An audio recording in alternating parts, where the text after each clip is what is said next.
એમ કહેવાય છે કે જ્ઞાની સાથે 5 મિનિટ પણ બેસો ને તો એ તમને કંઈ આપીને જાય, અને મૂર્ખ સાથે 5 મિનિટ બેસો તો એ તમારી પાસેથી કંઈ લઈને જાય. નલિનભાઈની બાજુમાં 5 મિનિટ બેઠી, એમાં પણ એમણે સ્ત્રીના જે 7 આભૂષણો છે મને આપ્યા, જે મારા કોઈક વ્યાખ્યાનમાં મને ક્યાંક કામ લાગશે. એટલે કેટલું 5 મિનિટમાં પણ આપનારો કેટલી આનંદથી આપી શકે, એ વાત શાસ્ત્રીજીએ સાર્થક કરીને બતાવ્યું છે. ગુરુ કોને કહેવાય? તો ગુરુ આને કહેવાય જે ક્ષણભરમાં તમને કંઈ આપી દે ને તમને ખબર પણ ના પડે કે તમને શું મળ્યું. આજે મેં એટલા બધા વખાણ આપના સાંભળ્યા, મને લાગે છે મારે એકાદ રવિવારે આવીને એ ગીતાના શ્લોક વિશે સાંભળવું પડશે, કારણ કે ગીતા મારો પ્રિય વિષય છે. અને મને અંગત રીતે એવું હંમેશા લાગ્યું છે કે લેસન ઓફ લાઈફ છે. હાર્વર્ડમાં ગીતા ભણાવવામાં આવે છે અને આપણે ત્યાં લોકો ગુજરી જાય પછી ગીતા બેસાડે નહીં, પણ બ્રાહ્મણ વાંચે, આપણને તેમાં રસે ન હોય. પણ ગીતા જો સમજાય તો હું માનું છું જીવન સમજાય, સંબંધો સમજાય, આપણો ખાલીપો ભરી શકે એવું આ પુસ્તક છે. એમણે વાત કરી સ્ત્રીના 7 આભૂષણોની. આંતરરાષ્ટ્રીય મહિલા દિવસ 8મી માર્ચે આપણે ઉજવીએ છીએ, સારી વાત છે, પણ આ પશ્ચિમથી આવેલી સંસ્કૃતિ છે. કોઈ એક દિવસ સ્ત્રીનો ઉજવવો પડે એ વાત જ હું માનું છું આ દેશને કદી જોઈતી નહોતી. આ દેશમાં એની જરૂરત જ નથી.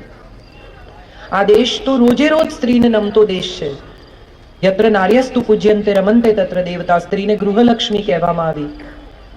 ગૃહિણી એટલે આખું ગૃહ જેનું ઋણી છે તે ગૃહિણી છે, અન્નપૂર્ણા છે, લક્ષ્મી છે, સાક્ષાત સરસ્વતી છે, જનની છે, ભગિની છે.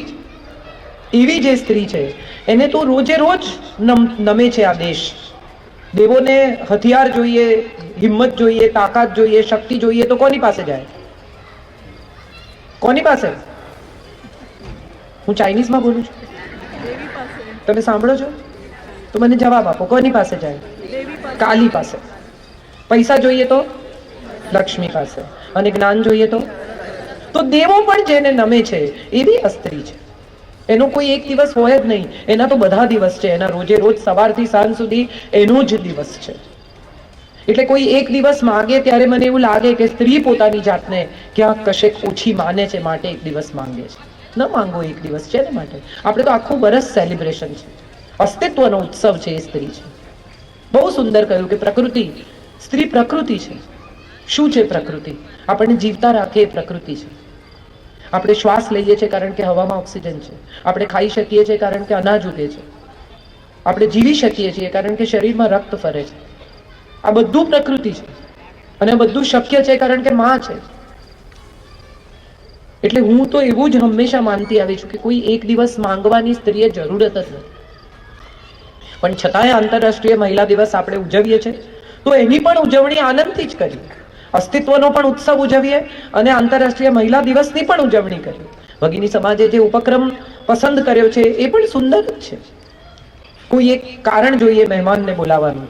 રોજ વાર હોય ને એક દિવસ તહેવાર હોય, એમ આજે તહેવાર છે, રોજ વાર હોય અને આજે તહેવાર છે. એવા તહેવારે આજે હું અહીંયા ઉપસ્થિત થઈ છું, એનો મને આનંદ છે.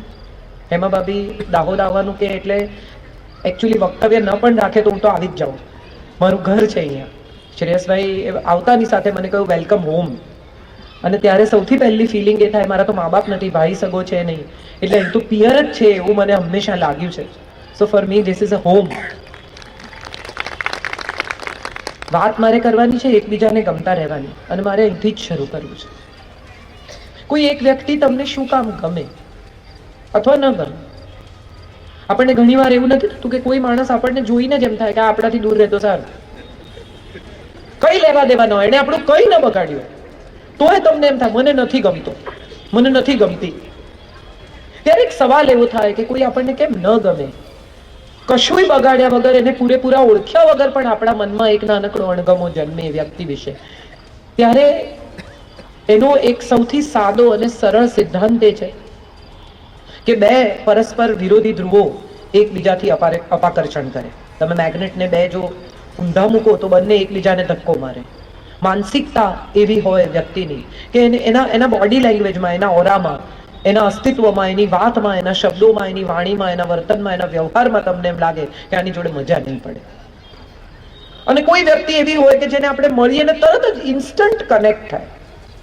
તમને 5 જ મિનિટમાં એમ લાગે કે આની જોડે મજા જ પડશે. આપણે ન પણ ઓળખતા હોઈએ તો વધુ ઓળખવાનું મન કરે. આપણે એની સાથે કોઈ સંબંધ ન હોય તો એની સાથે વાત કરવાની ઈચ્છા થાય. કારણ કે એના અને આપણા બે સમાન ધ્રુવો એકબીજાને આકર્ષે.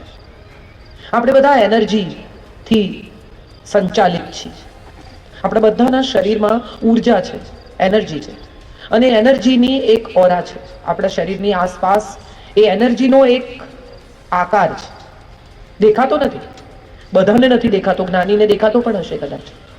એ એનર્જી એકબીજાને આકર્ષે અને એનર્જી એકબીજાને ધકેલે.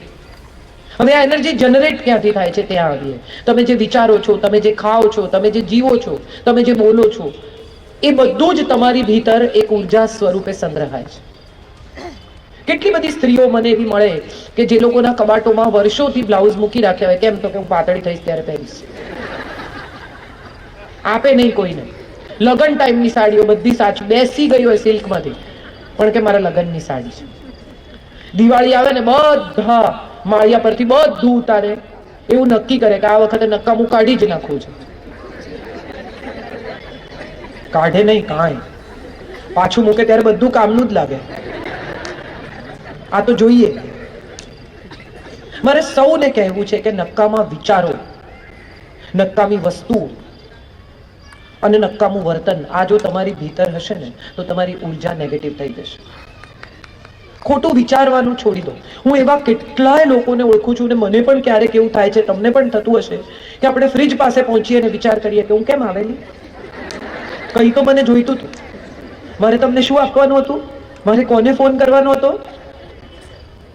5 મિનિટ પહેલા, 3 મિનિટ પહેલા, 2 મિનિટ પહેલા થયેલી વાત કે વિચાર તમને યાદ નથી, પણ એમને જ પૂછો કે 10 વર્ષ પહેલા તમે અમદાવાદ લગ્નમાં ગયેલા ત્યારે તમારા જેઠાણીએ શું કરેલું. અક્ષરશઃ તમને આમ પરિસ્થિતિનું વર્ણન પિક્ચર જોતા હોય એવી રીતે બતાવે. કારણ કે નેગેટિવ સંગરવું આપણને બધાને ગમે છે. આપણે બધા ખોટા વિચારોને એટલા બધા સંગ્રહી રાખીએ છીએ કે પછી સારા વિચારોની જગ્યા રહેતી નથી. કારણ કે તમારા મગજનું જીબી તો નક્કી જ. તમને અમુક જીબી સાથેનું મગજ મળ્યું છે કે આમાં આટલું રહેશે, આટલી ફાઇલો. હવે નકામી ફાઇલો એટલી બધી ભેગી કરી છે કે પેલી કામની, સારા વિચારોની. નલિનભાઈની ગીતા સાંભળીને ઘરે આવે, પૂછો કે શું સાંભળ્યું, આખું આ લેક્ચર ફરી રિપીટ કરો. કઈ તો કહેતા હતા, બહુ સરસ બોલે છે, પણ શું બોલે છે તો તમે રિપીટ નથી કરી શકતા.